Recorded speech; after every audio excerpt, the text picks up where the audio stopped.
Bapak Ibu ini bersyukur dapat guru seperti Mas Is, karena saya sudah berguru dari beberapa orang, tidak ada yang membimbing seperti Mas Is. Umumnya mereka itu membiarkan, tapi kalau Mas Is ini intens, begitu intensnya tiap hari seperti ini, alhamdulillah. Monggo Bapak Ibu sangat rugi sekali seandainya memanfaatkan waktu ini. Sampai detik ini saya sudah bisa melepas apa yang menjadi kemelekatan saya.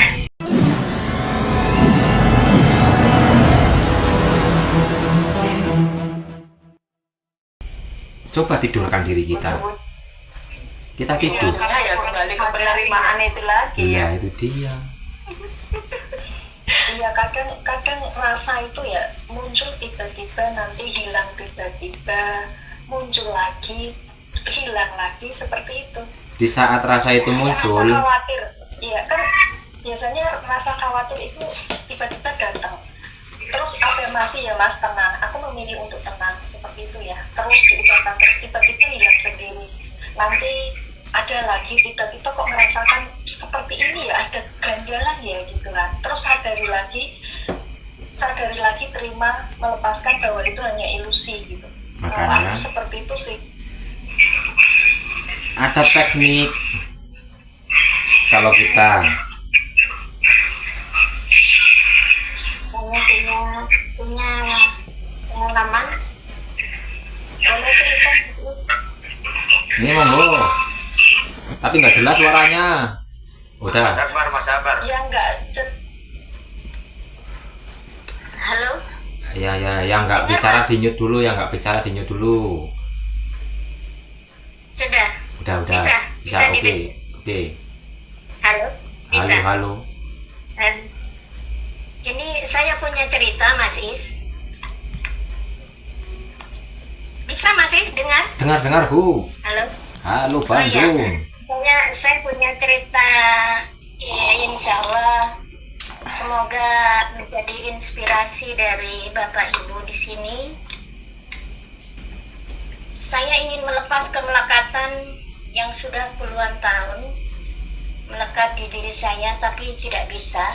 Akhirnya suatu saat saya diajari secara tidak langsung oleh Mas Is. Saya rasakan dan saya lepaskan. Saya rasakan dan saya lepaskan begitu saya kaget juga. Saya kok bisa setelah sekian puluh tahun kok terus bisa gitu loh. Akhirnya saya terbiasa seperti itu. Kemudian sebulan sesudah saya ditempa secara batin dari jauh sama Mas Is itu, saya mengalami hal yang tidak saya duga. Saya harus melepas kemelekatan saya terhadap seseorang yang ada di hati saya. Akhirnya dengan belajar terus menerus, ya itu tadi, harus ada pembersihan dari dalam, dan harus ada yang namanya sadar bahwa ini semua bukan saya sebenarnya tidak ada, yang ada hanya dia. Jadi saya terus menerus seperti itu. Akhirnya yang tadinya anak saya itu betul-betul berbakti kepada saya. Ini mohon maaf saya cerita. Anak saya itu betul-betul berbakti kepada saya, kemudian berbalik, boleh dibilang 360 derajat. Saya sempat kaget, shock. Akhirnya saya shock, tapi cepat kembali. Akhirnya sekarang terbiasa. Dan apa yang jadi pelajaran dari Mas Is itu saya tidak perlu saya sebutkan di sini, tapi saya Bapak Ibu ini bersyukur dapat guru seperti Mas Is, karena saya sudah berguru dari beberapa orang, tidak ada yang membimbing seperti Mas Is. Umumnya mereka itu membiarkan, tapi kalau Mas Is ini intens, begitu intensnya tiap hari seperti ini, alhamdulillah. Monggo Bapak Ibu sangat rugi sekali seandainya memanfaatkan waktu ini. Saya ceritanya saya singkat saja itu Pak. Jadi sampai detik ini saya sudah bisa melepas apa yang menjadi kemelekatan saya. Begitu juga dengan sodakoh. Sodakoh tidak saya pikir itu dari saya, tapi dari Allah untuk Allah, gitu aja. Ya alhamdulillah Allah memberikan kemudahan dan lain sebagainya, karena bimbingan yang secara tidak langsung, tempaan yang secara tidak langsung saya ikuti terus menerus itu dari Mas Is. Terima kasih ya Mas Is. Terima kasih Allah sudah membuka hati saya untuk berbuat lapang. Amin. Jadi itu cerita saya. Terima kasih. Assalamualaikum. Waalaikumsalam. Waalaikumsalam warahmatullahi wabarakatuh. Alhamdulillah, Is, jadi intinya seperti saya terkhusus kurang lebih sama bahwa mempunyai kemelekatan sehingga itu yang membuat hijab atau terdinding untuk bisa tenang, damai dan bahagia gitu kan.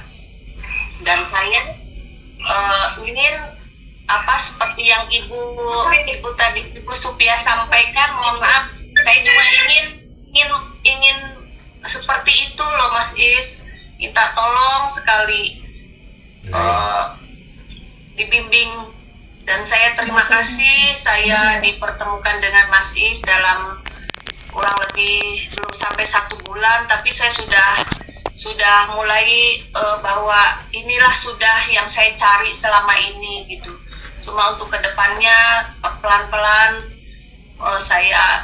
semoga saya bismillah di kemelekatan saya bisa hilang, sama seperti yang Ibu rasakan sekarang, betapa nikmat dan bahagianya ya Bu ya. Saya ingin seperti dapat bahagia saya Iya. bahagia, bukan senang Bu ya, bahagia. Kalau bahagia itu sudah pasti senang, kalau senang belum tentu bahagia. Tapi saya betul bahagia ya, alhamdulillah. Makanya itu Mas makasih sebelumnya. intinya ada di saat kita melekat, berarti sadari saja itu masih ada dosa, ada energi negatif. Nah tadi seperti contoh Mbak Kartini mengatakan di saat sedih atau khawatir itu muncul, kita berafirmasi nih, tenang, damai dan bahagia. Tapi kalau kita merujuk kepada ya itu udah pas, tapi ada yang lebih pas lagi. Di saat khawatir muncul, berarti di situ kita sedang lalai kepada Tuhan kita. Maka di saat rasa-rasa kita yang seperti itu muncul, kita itu beristighfar. Karena di saat kita mungkin nih ya biar nggak naik turun loh ya, biar nggak naik turun.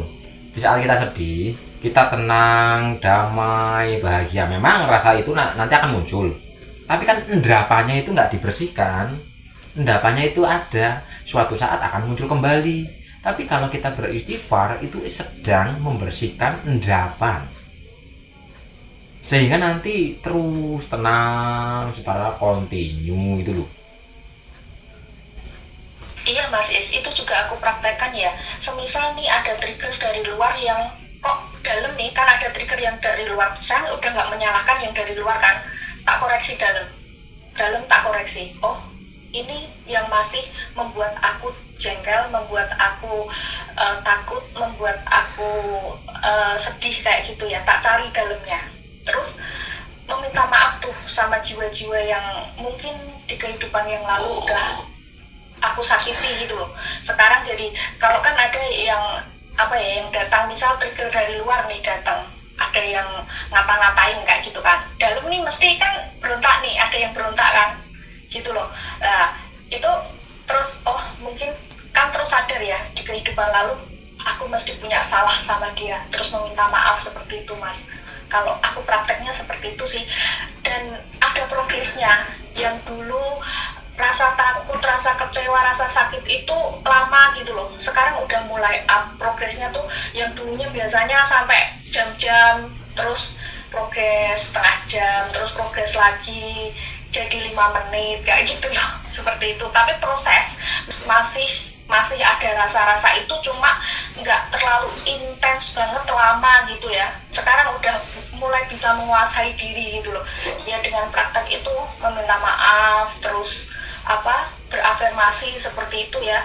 Waktu dari bangun pagi alhamdulillah, dari mata ini terbuka gitu loh, berterima kasih sama Tuhan udah dikasih kehidupan lagi gitu. Seperti itu sih. Dari menit seandainya nih lihat kerjaannya kan di TikTok ya Mas ya, dapat ada yang CO nih gitu kan, alhamdulillah, banyak sedikit alhamdulillah, terus mensyukuri setiap yang datang dan pergi itu alhamdulillah gitu. Itu praktek yang aku jalani selama ini seperti itu sih. Terima kasih. Iya. Jadi kita di saat bersyukur kita sebenarnya itu loh. Makanya di grup kan mengatakan bersyukur itu dengan kita harus sudah benar-benar merasakan. Karena kita mensyukuri nikmat ilahi yang sudah pernah kita rasakan dari puluhan tahun yang lalu, dari pertama lahir sampai kita besar. Tapi kan untuk saat ini bersyukurnya masih ya itu tadi, ada pemasukan kecil ya alhamdulillah, besar alhamdulillah. Tapi yang lebih besar, umpama pemasukan nih dikatakan kecil 1 juta, terus dikatakan besar umpama 5 juta, kita kan hanya menyadari mensyukuri yang 1 juta atau 5 juta, tapi tidak bersyukur dengan yang miliaran bahkan triliunan yang sudah kita rasakan dari kita pertama lahir sampai saat ini. Jantung kita umpama penyakitan, umpama untuk berobat berapa, habis berapa, paru-paru, ginjal kan sudah kita rasakan. Kalau itu diuangkan kan sungguh sangat banyak. Ya, kenapa kita hanya mensyukuri yang hanya 1 juta atau 5 juta? Kenapa yang triliunan tidak kita syukuri? Ya ini tubuh utuh kita ini. Nikmat sehat, nikmat bernafas, nikmat memandang, nikmat mendengar, nikmat bergerak. Ini kalau diuangkan, Masya Allah tak terhingga. Nah, makanya kita bersyukur dengan kita sudah merasakan. Terima kasih ya Allah atas limpahan kenikmatan yang sudah Engkau berikan kepada kami lah. Rasa kita itu masuk ke dalam, rasa kita itu ke belakang gitu loh, ke belakang untuk menyadari bahwa kita sudah menikmati. Barang siapa yang bersyukur atas nikmat ilahi pasti akan ditambah, akan dilipat gandakan. Umpama nih yang sakitnya kan sekarang, sedangkan nikmat sehatnya itu sudah berpuluh-puluh tahun yang tidak kita sadari. Makanya mulai kita sadari, ya Allah terima kasih ya Allah atas kenikmatan yang sudah Engkau berikan kepada kami ya Allah. Ya Allah terima kasih ya Allah atas kenikmatan sehat yang puluhan tahun Engkau berikan kepada kami ya Allah. Sudah dirasakan. Barang siapa yang bersyukur atas nikmatku, maka akan kutambah nikmat yang tadinya sakit jadi sehat. Umpama sekarang yang sedang kesusahan atau rezekinya lagi mungkin seret dan sebagainya, bersyukur atas nikmat yang sudah pernah kita rasakan zaman dulu. Terima kasih ya Allah atas limpahan rahmat-Mu, atas limpahan nikmat-Mu yang sudah kami rasakan ya Allah, yang sudah Engkau berikan kepada kami selama ini ya Allah. Terima kasih ya Allah. Barang siapa menyadari itu, jaminan Tuhan akan dilipat gandakan, akan dimudahkan, akan selalu beruntung, akan menjadi orang yang kaya, penuh dengan kesadaran, menjadi orang yang benar-benar dermawan tanpa pengakuan dan keakuan. Tuh rasa syukur. Jadi kita bersyukur. Kalau merasakan seperti yang Mas Is utarakan tadi itu, jadi kita kalau sakit itu tidak mudah mengeluh karena kita menyadari bahwa mungkin misalnya gini, saya hari ini sakit, misalkan sakit gigi atau apalah, itu jadi ingat kemarin kenapa saya harus mengeluh. Dari kemarin 1 tahun yang lalu saya baru sakit gigi, sekarang kok mengeluh gitu loh. Jadi seperti itu loh Mas. Jadi apa ya, lebih syukuri yang kemarin itu loh, sakitnya itu udah enggak hanya dinikmati tapi tidak dikeluhkan, itu hanya menikmati sakit itu sendiri, itu loh Mas. Benar Mas itu. Makanya apa? Apalagi nih Bapak Ibu, anaknya udah gede-gede, harusnya memperhatikan di saat anak kita kecil. Anak kecil di saat mau tumbuh pola itu pasti sakit. Jadi sakitnya itu bukan hukuman, sakitnya itu adalah naik derajat. Anak kecil yang tadinya belum bisa berangkang, mau berangkang yo diare, yo panas, mau berjalan yo diare, yo panas, yo rewel.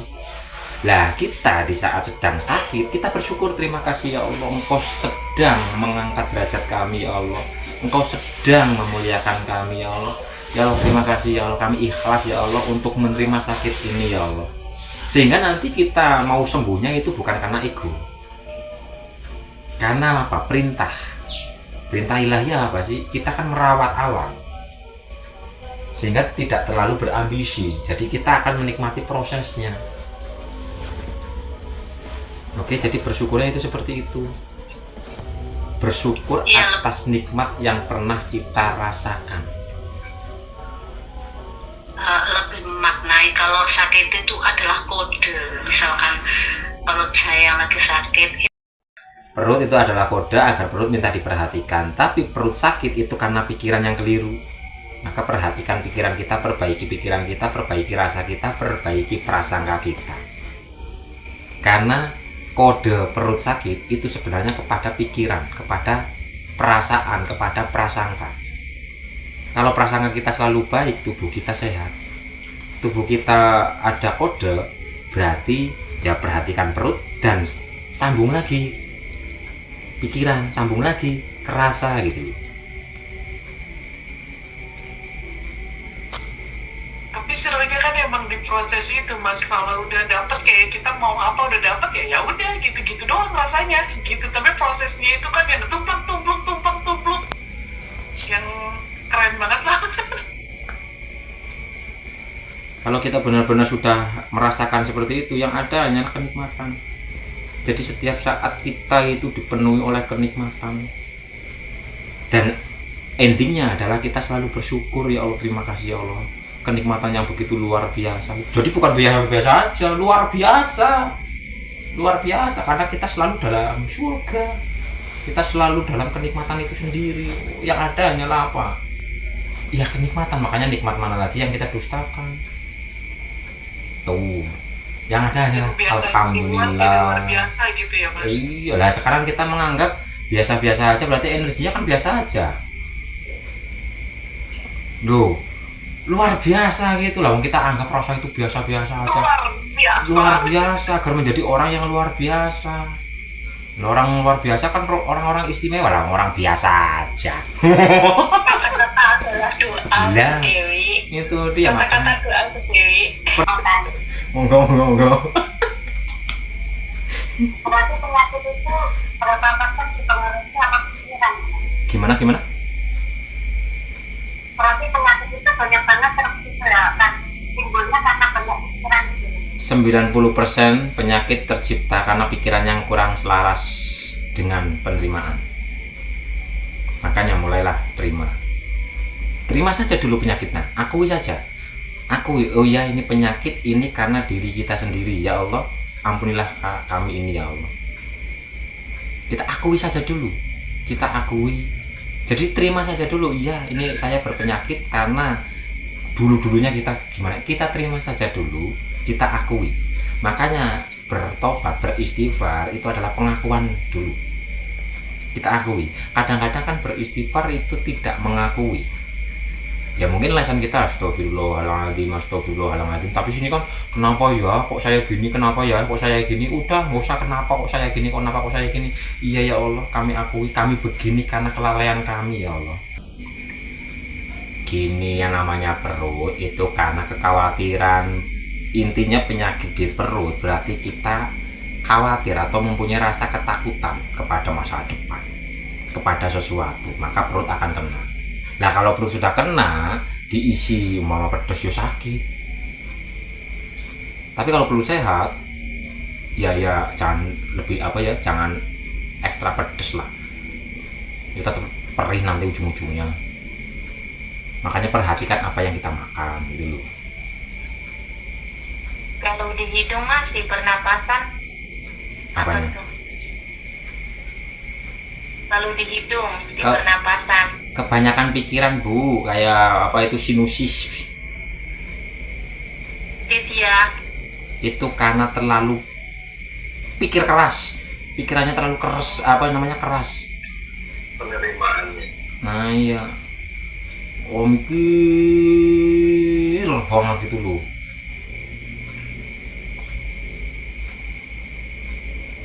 Hidup itu kurangi berpikir, banyakin zikir atau sadar. Nah sekarang kita mau berpikir apa sih? Pikiran itu hanya digunakan untuk memikirkan tanda-tanda kuasa ilahi. Oke, kalau dalam agamanya dari lahir sampai meninggal semua sudah dijamin. Rezeki sudah dijamin, kejadian semua sudah dijamin. Kita sudah akan dipertemukan dengan ular, mau ditolak, ya kita tetap bertemu. Gitu. Rezeki sudah ditaruh di luar negeri sana, mau nggak mau pasti ada kejadian yang agar kita datang ke sana. Entah itu urusan keluarga, entah itu urusan ekonomi, entah itu apalah. Padahal ini kan lauman fusnya udah ketakut di sana. Makanya sudah tidak mencari, menjemput rezeki di sana, mau nggak mau, terima nggak terima pasti ke sana. Tuh, jadi nikmati saja hidup Aku ini. tuh kalau jalan gitu ya Mas, sering meminta maaf ya di tempat ini kalau dulu pernah berbuat salah kayak gitu Mas. Kalau aku di sini Mas, Ya bagus. biar karmanya mesti tuh kalau sepanjang jalan ya pagi malam gitu kan mesti jalan sama itu, mesti aku sebut setiap tempat yang aku lalui lah pokoknya. Ya makanya Terus disimpelkan. meminta maaf. Iya Terus disimpel. sama rumah ini juga gitu. Kalau pas bersih kayak gitu loh Mas.